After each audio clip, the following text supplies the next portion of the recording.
Assalamualaikum warahmatullahi wabarakatuh. Untuk materi kali ini, pertemuan kedua adalah konsep dasar akuntansi manajemen. Di sini kita akan belajar bagaimana cara menentukan biaya-biaya yang terjadi pada perusahaan berskala manufaktur.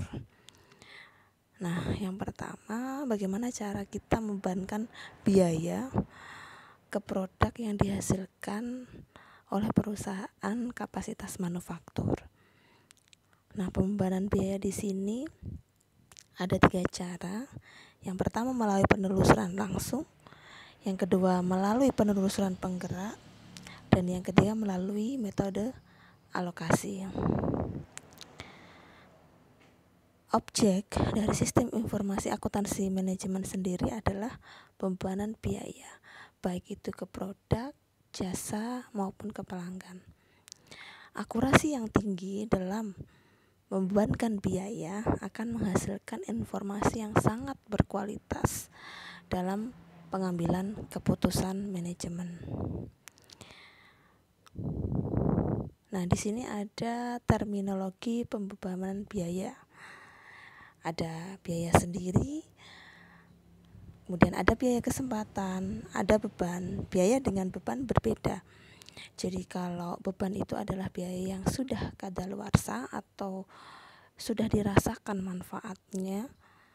Kalau biaya itu sudah dibayar, dikeluarkan, namun pengorbanan yang dikeluarkan itu bisa jadi belum dirasakan. Nah, seperti itu. Berikutnya ini ada 3 metode pembebanan biaya yang sudah saya singgung di awal tadi. Yang pertama adalah penelusuran langsung, yang kedua adalah penelusuran penggerak, dan yang ketiga adalah alokasi.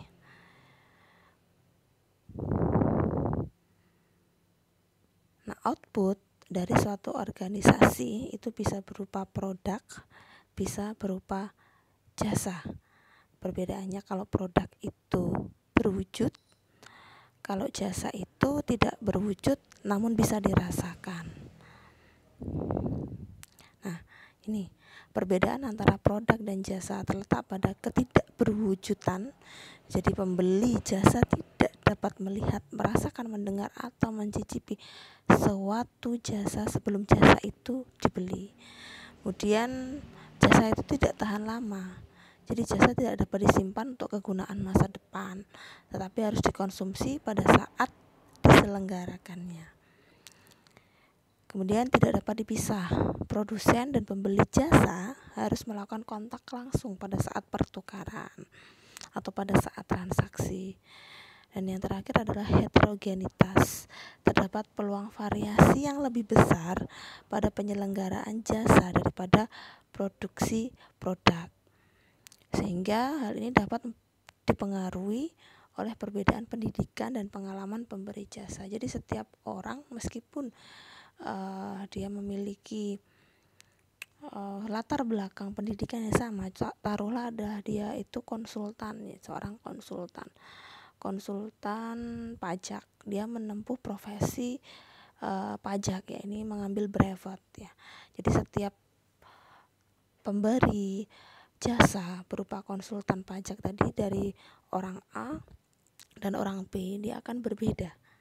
Nah, pemberian jasanya akan berbeda tergantung dari kompetensi masing-masing pemberi jasa. Nah, ini makanya di sini disebutkan ada heterogenitas. Maka dapat pemberian jasa itu kepada pelanggan itu dapat dipengaruhi oleh perbedaan pendidikan dan pengalaman, terutama pengalaman pemberi jasa. Di sini ada biaya-biaya yang melekat pada produk dan jasa. Di sini ada 2 kategori besar, ya. 2 kategori besar, ada biaya produksi dan biaya non produksi.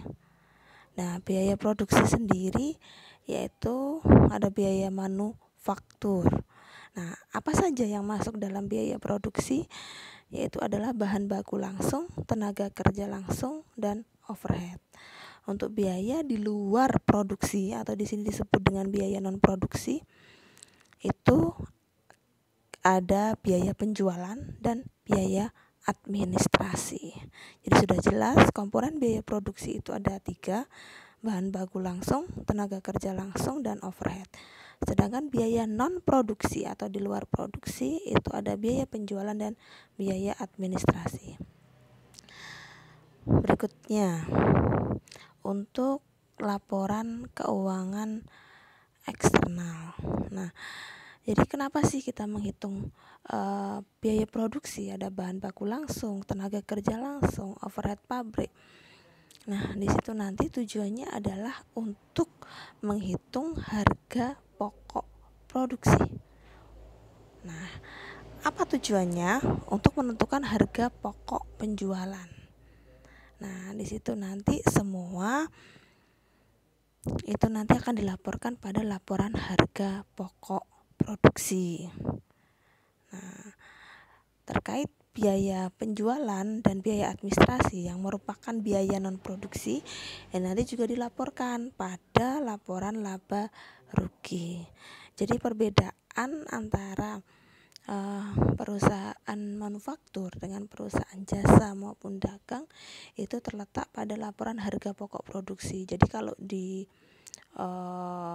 di perusahaan jasa maupun dagang itu tidak ada laporan harga pokok produksi. Sedangkan di perusahaan manufaktur itu laporan keuangan eksternalnya ada laporan harga pokok produksi. Jadi di situ menghitung berapa sih harga pokok produksi dari produk yang dihasilkan perusahaan manufaktur tersebut. Nah, itu di situ ada biaya bahan baku langsung, tenaga kerja langsung, overhead pabrik, kemudian diolah menjadi barang setengah jadi, kemudian menjadi barang jadi, sehingga dapat ditentukan harga pokok produksinya. Nah, laporan harga pokok produksi inilah yang tidak dimiliki oleh perusahaan jasa dan perusahaan dagang. Ini yang merupakan ciri khas dari perusahaan manufaktur dengan adanya laporan harga pokok produksi.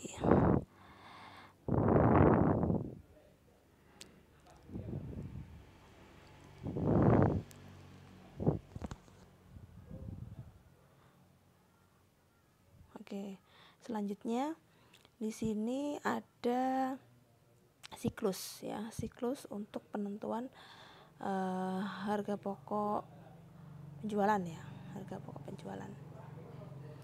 Nah, di perusahaan manufaktur ada suatu bahan baku yang diproses lebih lanjut kemudian menjadi barang jadi. Nah, bahan baku itu di sini dituliskan direct material atau bahan baku langsung. Kemudian siapa yang mengolah bahan baku ini menjadi barang jadi? Adalah tenaga kerja. Nah, di sini ditulis direct labor atau tenaga kerja langsung. Nah, tenaga kerja langsung inilah yang mengubah bahan baku menjadi barang jadi. Dan yang terakhir adalah overhead. Overhead ini yang tidak bisa kita lihat di produk yang dihasilkan, atau dapat kita sebut biaya overhead pabrik itu adalah biaya tidak langsung karena tidak dapat ditelusuri ke produk. Berbeda dengan direct material dan direct labor. Kedua biaya itu merupakan biaya utama. Jadi biaya bahan baku langsung atau direct material dengan biaya tenaga kerja langsung atau direct labor itu merupakan komponen biaya utama. Ya, itu bisa ditelusuri ke produk. Jadi kedua itu merupakan komponen biaya utama dan merupakan biaya langsung karena dapat ditelusuri ke produk. Jadi kalau kita melihat produknya, oh produk A ini bahan bakunya ini dikerjakan oleh pegawai segini dengan biaya gaji segini. Nah, itu bisa kita lihat di produk yang dihasilkan. Jadi kalau kita jumlahkan antara direct material ditambah dengan direct labor ditambah dengan overhead pabrik, kemudian masuk ke work in process atau barang dalam proses ya, barang dalam proses, kemudian diproses lebih lanjut menjadi finished good atau barang jadi. Nah, setelah jadi barang jadi Ini nanti dapat ditentukan harga pokok penjualannya atau cost of goods sold ya. Nah, selling and administrative tadi biaya penjualan dan biaya administrasi itu di luar biaya produksi, maka dia masuk biaya operasional.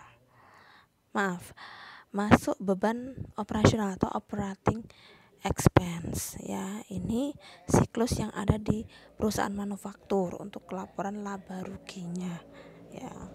Berikutnya, nah ini untuk perusahaan jasa, ini yang berbeda. Jadi perusahaan jasa itu tidak ada barang setengah jadi kemudian barang jadi, tidak ada. Jadi di sini hanya ada bahan bakunya, tenaga kerjanya, overheadnya, langsung ditentukan harga pokok penjualannya. Tuh ya. Kalau untuk biaya penjualan dan biaya administrasi sama ya, langsung beban operasional.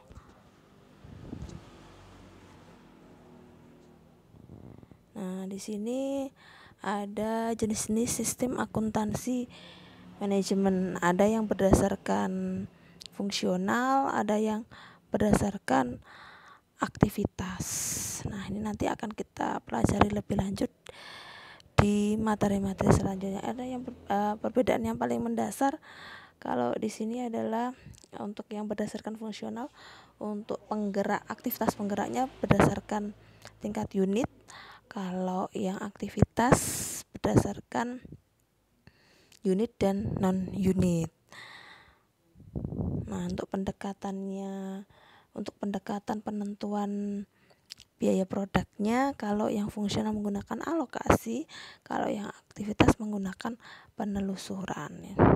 Itu metode untuk menentukan biaya, yang satu berdasarkan aktivitas, yang satu berdasarkan fungsional. Oke, terima kasih. Sekian pemaparan materi untuk pertemuan kedua. Jika ada pertanyaan, silahkan. Wassalamualaikum warahmatullahi wabarakatuh.